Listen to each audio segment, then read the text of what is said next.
নমস্কার বন্ধুরা, আশা করি সবাই ভালো আছেন, সুস্থ আছেন। আমিও ভালো আছি। আমি সুস্মিতার নতুন আবার একটা ভিডিওতে আপনাদেরকে স্বাগত জানিয়ে আর সঙ্গে নিয়ে কিন্তু আজকের ভিডিওটা শুরু করছি। আর আজকে কিন্তু একটু সকাল সকালে শুরু করেছি, তবে আমার সকাল বলতে এখন বাজে ঘড়ির কাঁটায় 7টা। যেহেতু মেয়ের আজকে টিউশন নেই, তাই জন্য একটু উঠতে দেরি হয়ে গেছে। আর মেয়ের যেদিন টিউশন থাকে 6:30টায় উঠে ওকে কিন্তু টিউশন ছাড়তে যেতে হয়। তো আজকে টিউশন নেই বলে সেই জন্য একটু পড়েছিলাম বিছানায়। মানে ঘুম তো ভেঙে যায়, এই ঠান্ডার জন্য না বিছানা ছেড়ে উঠতে ইচ্ছে করে না। জানি তো একবার উঠে পড়লে আর বিছানায় সেই রাত্রে গিয়ে পড়বো, তো তাই জন্য এত সহজে একটু উঠতে ইচ্ছে করে না। তো যাই হোক, পড়ে থাকলেও হবে না, তাই ভাবলাম এবার উঠে পড়ি, উঠে ঘরের সব কাজকর্ম শেষ করি, কারণ একা হাতেই তো সব কিছু করতে হবে। আর আমাদের বাড়িতে তো মানে খেতে বলতে গেলে প্রত্যেক দিন 6-7জন হয়ে যায়, তো সব কিছু একা হাতে আমাকে করতে হয়। তো তার জন্য আমাকে কিন্তু অনেকটাই কাজ করতে হয়, অনেকটাই বলতে মানে সারাদিনই বলতে গেলে বিছানা থেকে উঠে পড়লে বিশ্রামই পাই না। আর শীতের ছোটোবেলা মানে অনেকটাই কাজ। তো যাই হোক, এই যে আমার কিন্তু ঝাঁট দেওয়া শেষ হয়ে গেল। মানে এটা সবে উপরে শেষ হলো, আবার যাবে নিচে, মানে 10 মিনিট মতো নিচেও চলে যাবে। তো সেই জন্য এখানে ঝাঁট দিয়ে কিন্তু নিচে দিয়ে ঝাঁট চলে এসেছি আবার ওপরে। আর এখন এই যে সকালবেলা যে যা খাবে সেইটা আগে দিয়ে দিতে হবে। তো ঝাঁট দিয়ে আমার নিত্যদিনের মতো প্রথম কাজ হচ্ছে এইটা, মেয়েকে 1 গ্লাস জুস দেওয়া। আর জুস বলতে এটা বন্ধুরা ওই কাঁচা হলুদ, আদা আর বিট, গাজর সব একটা জুস বানিয়ে আমি রাখি, ওইটা মেয়েকে সকালে দিই 1 গ্লাস করে। আর আমি খাই এই যে থাইরয়েডের ওষুধ। আমি এটা মাঝখানে সত্যি কথা বলতে কি বন্ধুরা আমি বন্ধ করে দিয়েছিলাম, আর আমার এত থাইরয়েড বেড়ে গেল যে আবার খাওয়া শুরু করতে হয়েছে। আসলে কি জানেন তো, আমি ওষুধ খেতে এতটা ভালোবাসি না, কিন্তু বাধ্য হয়ে খেতে হচ্ছে। আর ডাক্তারও বলে দিয়েছেন যে যতদিন আমি বেঁচে থাকবো ততদিন কিন্তু এই ওষুধটা আমাকে খেয়ে যেতে হবে। তো তাই আর ভয়ে কিন্তু বন্ধ করিনি, মানে বন্ধ করে দিতে শরীরের অনেক প্রবলেম শুরু হলো, সেই জন্য আবার বাধ্য হয়ে শুরু করলাম। তো ঘুম থেকে উঠলেই আগে কিন্তু আমাকে ঈষৎ উষ্ণ গরম জল করে থাইরয়েডের ওষুধটা খেয়ে নিতে হয়। আর এদিকে মেয়েও চলে এসেছে, তাকে জুসটা দিয়ে দিলাম। আর ওইদিকে কর্তামশাইয়ের তো সুগার আছে, তো তাকে প্রত্যেক দিন সকালবেলায় খালি পেটে ওই যে মুখ ধুয়ে চলে গেছে, তার জন্য একটা চামচের মানে চা চামচের 1/2 চামচ আর একটু বেশি হবে তো মেথি যে গুঁড়ো হয়, গুঁড়ো তো পাওয়া যায় না, মেথি আমি ঘরে গুঁড়ো করে রেখেছি, ওইটা 1 চামচ দিয়ে 1 গ্লাস ঈষৎ উষ্ণ গরম জল দিয়ে কিন্তু দিয়ে দিলাম। আর তারপরেই কিন্তু আমাকে চা বসিয়ে দিতে হয়, না হলে আমাকে মানে এদিক সেদিক করতে দিবে না কর্তামশাই। তাছাড়া আমারও একটু সকাল হলে একটু চা দরকার হয়, মানে বিশেষ করে এই শীতের দিনে একটু চা না খেলে ভালো লাগে না। তার জন্য কিন্তু আমি প্রথমে লিকার চাই করে নিচ্ছি, কারণ আবার পরে আমাকে দুধ চা বানাতে হবে। তো আমি কিন্তু চিনি দিয়ে খাই, তো এখানে আমি আজকে চিনি দিইনি, চিনি তো এখন দিই না, এই গুড় না হলে ওই গুড় বাতাসা দিই। আর যেহেতু এখন মানে খেজুর গুড়টা একটু এনে রেখেছি আছে বলে, সেই জন্য একটু খেজুর গুড় আর এই যে লেবুর রস চিপুড়ে দিয়েছি, ওইটা দিয়েই কিন্তু চা খাওয়া হয়ে যাবে। তবে ওকে সুগার আছে বলে ওকে কিন্তু চিনি দিইনি। তো চা তো খাওয়া শেষ হয়ে গেছে, তারপরে আমার কিন্তু অনেক কাজ এগিয়ে গেছে বন্ধুরা। চান করে পুজো করে চলে এসেছি। আর এদিকে আমি কালকে শরীরটা আমার ভালো লাগছিল না বলে কর্তামশাইকে আজকে বললাম সকাল সকাল তুমি একটু বাজার করে নিয়ে এসো। তো দেখলাম অনেকটাই বাজার করে নিয়ে এসেছে। আর সত্যি কথা মানে শীতের দিনে বাজার দেখলেই সব কিছু মনে হয় যেন কাঁচা খেয়ে নিতে। তো দেখলাম যে অনেকটাই মানে বাজার নিয়ে চলে এসেছে। তো যাই হোক, সেইগুলোকে কিন্তু এখন আমি গুছিয়ে রেখে দিব, এদিকে রান্নার কাজও করতে থাকবো আর এদিকে কিন্তু সবজিও গোছাতে থাকবো। তা না হলে মানে একটার পর একটা করতে থাকলে কিন্তু অনেকটা সময় চলে যাবে। আর আমি যদি 2 হাতে 2 রকমের কাজ করতে থাকি তাহলে কিন্তু অনেকটা কম সময়ে হয়ে যাবে।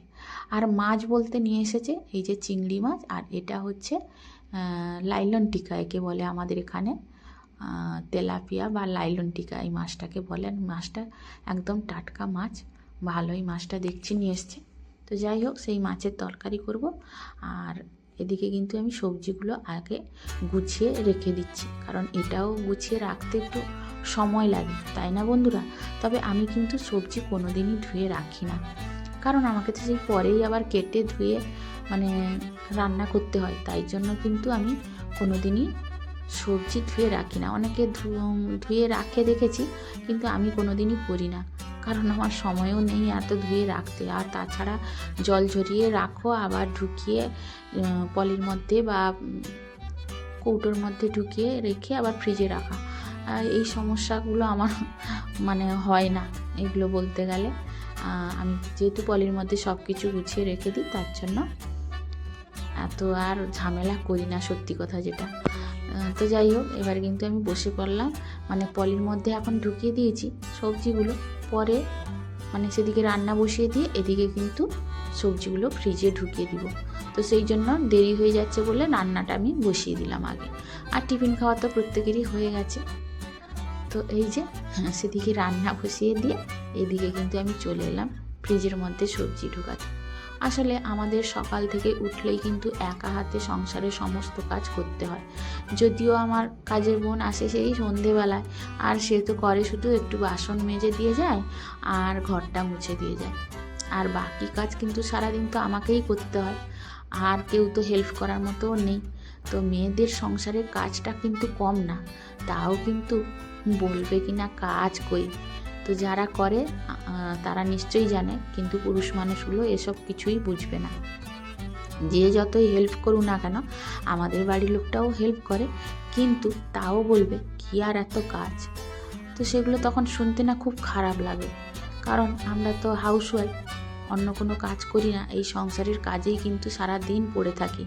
আর সংসারকে পরিষ্কার পরিচ্ছন্ন করে রাখতে কত যে আমাদের পরিশ্রম করতে হয়, তার মূল্য কিন্তু কেউ দেয় না, শুধু বলতেই থাকে। তো যাই হোক, কিছু করার নেই, সংসার করতে গেলে শুনতেও হবে আবার করতে হবে। আর আমরা যারা সংসারটাকে ভালোবাসি তারা কিন্তু সব কিছু গুছিয়ে পরিপাটি করে করার চেষ্টা করি। আর যারা ভালোবাসে না তারা দেখবেন কোনো রকম করে একটু কাজ করে দিয়ে ব্যাস ঘুরতে চলে গেল, নালে শুয়ে পড়লো, এইসবই করে, নালে আড্ডা মারলো, নালে ফোন নিয়ে বসে যাবে। কিন্তু আমাদের, বিশেষ করে আমার ক্ষেত্রে, আমি কিন্তু ফোন একমাত্র এখন যেহেতু ইউটিউবে এসেছি বলে ইউটিউবে দেখার সময়টুকু করে নিই, মানে তাও সব সময় হয় না, ফোন চালিয়ে দিই, অনেক সময় কাজে লেগে পড়ি। আর এত আমি দেখি না, কারণ সময় নেই, দেখবো কখন। তাছাড়া দেখতে গেলে এদিকে কাজেরও ক্ষতি হবে, তাই কিন্তু কাজের ক্ষতি হোক এটা আমি কখনোই চাই না। সব সময় এত বড় ঘরটাকে পরিষ্কার পরিচ্ছন্ন করে রাখতে গেলে অনেকটাই সময় লাগে, অনেকটাই কেন আমি বলবো সারা দিনই যদি আমি করতে থাকি না, তাহলে একটার পর একটা কিন্তু লেগেই থাকে।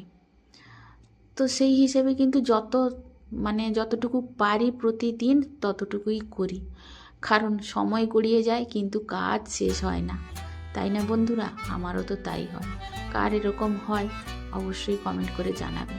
মানে কাজ যতই করি না কেন সময়ের অভাব কিন্তু পড়ে যায়, মানে একমাত্র বিছানায় যখন শুতে যাই তখন সেইটুকুই হয়তো রেস্ট পাই, তারপরে যদি সারা দিন আমরা কাজ করতে থাকি তাও রেস্ট নেই। তো যাই হোক, সংসারে যখন কাজকর্ম থাকে ফেলে দিয়েও তো আর শুয়ে পড়তে পারবো না, তারপরে যেহেতু ঘরটাকে পরিষ্কার পরিচ্ছন্ন করে রাখতে হয়, তো একটু গুছিয়েই কাজ করি। আর এই যে আপনাদের সঙ্গে গল্প করতে করতে এই যে আমার রান্নাবান্না শেষ হয়ে গেল। আজকে রান্নাবান্না তেমন কিছু করিনি, এই যে এঁচোড়ের তরকারি করেছি, আর ওই মাছের ঝোল করেছি একটু, আর শিম ভাজা করেছি। এদিকে এই যে দেওয়ালটা, যেহেতু এখানে রান্না করি ওই ফাঁদ পড়ে যায় প্রচণ্ড, আর তেলচিটে হয়, তো যখন কিন্তু সময় পাই তখন একটু মুছে নিই। আর আজকে মুছছিলাম, উপরের দিকে হাত যাচ্ছিল না, আর কর্তামশাই তখন চান করছিল, তো ও বেরোতেই ওকে বললাম একটু মুছে দাও না, তো ও একটু মুছে দিচ্ছে। আর আমরা যে ডাইনিং টেবিলে খেতে বসি ওই চেয়ারটা আমার বড্ড নোংরা হয়, তো প্রত্যেক দিন একটা একটা করে পরিষ্কার করে রাখছি। তো ও আজকে একটা কিন্তু চেয়ার পরিষ্কার করে নিয়ে বেরোলো, তো বেরোতেই আমি এইটা বললাম একটু মুছে দিয়ে যাও, মানে ওপরের দিকে আমার হাত পাচ্ছে না, তো ওইটা কিন্তু ও মুছে দিয়ে গেল। বাকিটা আমি করে নিলাম পরিষ্কার।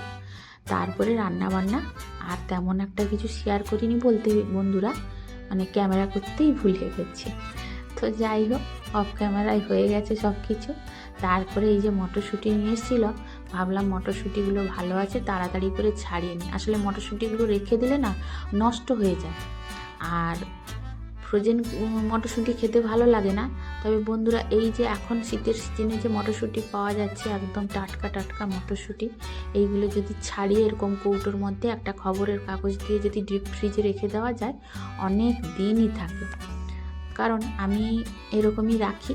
আর এই যে দেখুন, আমি এই ডিপ ফ্রিজের মধ্যে রাখছি, এইখানে কিন্তু আমার আগে থেকে একটা কৌটো রাখা আছে, সেও 1 মাসের উপরে হয়ে গেল। আর সেটা কিন্তু আপনাদের খুলে দেখাচ্ছি, দেখুন এখনও কত সুন্দর আছে।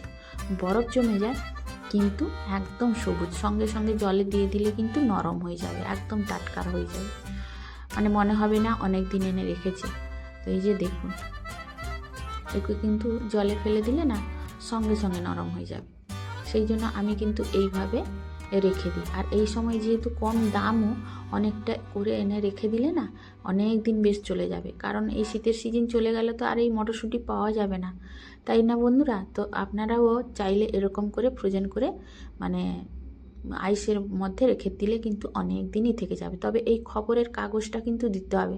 টিস্যু পেপার দিলে এতটা ভালো থাকে না, খবরের কাগজ একটা মোটা করে দিয়ে দিলে কিন্তু অনেক দিন থাকবে। তো আমি তো এরকম রেখেছি, অনেক দিনই আছে, তাই ভাবলাম আপনাদের সঙ্গে একটু শেয়ার করে নিই। তো তারপরে কিন্তু এটা রেখে দিয়ে অনেক কাজই করে নিয়েছি, যেটা সবটা তো আপনাদের সঙ্গে শেয়ার করা যাবে না এই 10 মিনিটের ভিডিওতে। তো যতটুকু পেরেছি ততটুকু করেছি। তারপরে বন্ধুরা চলে এলাম একদম সন্ধেবেলায় গরম গরম চা হাতে নিয়ে, আর মেয়ে করে এনে দিল। এই যে চা খেয়ে নিয়ে চলে এলাম রসগোল্লা খেতে। ওর বাবাকে বললাম শীতের সিজন চলে গেল, এবছর কিন্তু রসগোল্লা খাওয়া হয়নি। আসলে ওর সুগার আছে তো এই জন্য আনতে বলি না। তো আজকে বললাম একটু রসগোল্লা নিয়ে এসো খাবো। তো আজকে ওর রসগোল্লা নিয়ে এসেছে। আর